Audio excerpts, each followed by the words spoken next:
Comment ça va depuis la dernière fois? Elle est vachement dure à dire cette phrase. Non. Comment ça va depuis la dernière fois? Vous vous souvenez de Julien Lepers, l'animateur culte de Questions pour un champion? Ouais. Chaque soir, il posait des questions complexes à des candidats, et beaucoup de téléspectateurs finissaient par penser « Qu'est-ce qu'il est brillant ce Julien Lepers ?» Ce réflexe, il a un nom. L'effet Julien Lepers. C'est quand on va attribuer à quelqu'un un savoir ou une compétence simplement parce qu'il pose les questions. Or, c'est un piège cognitif. Julien Lepers, lui, il avait les réponses sous les yeux.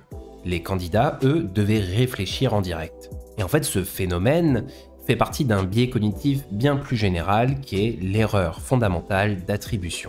L'erreur fondamentale d'attribution, c'est notre tendance naturelle à expliquer le comportement des autres par ce qu'ils sont, plutôt que par la situation dans laquelle ils se trouvent.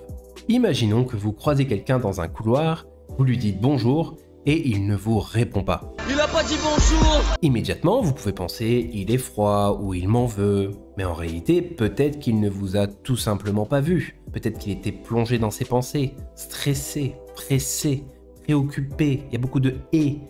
Et pourtant, on a tendance à interpréter son silence comme un trait de caractère plutôt que comme un simple moment d'inattention. On sous-estime donc le contexte et on surinterprète la personnalité. C'est exactement ce qui se passait pour Julien Lepers.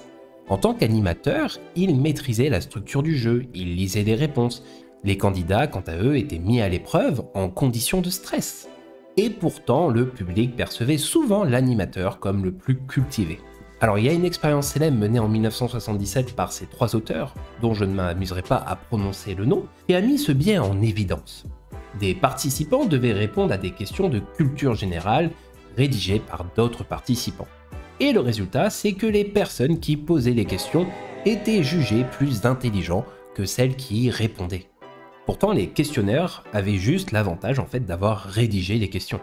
Mais pourquoi on tombe dans ce piège?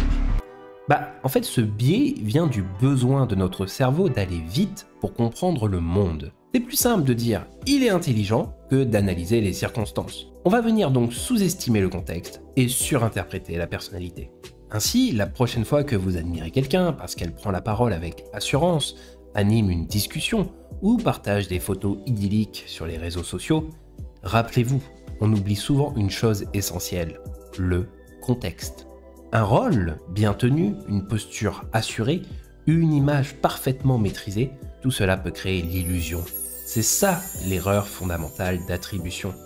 On attribue à la personne des qualités qu'elle ne montre pas forcément, simplement parce que le cadre la met en valeur. On confond ce qu'elle semble être avec ce qu'elle est réellement. Et c'est ainsi que souvent on admire quelque chose qui n'est pas forcément réel, mais simplement bien présenté.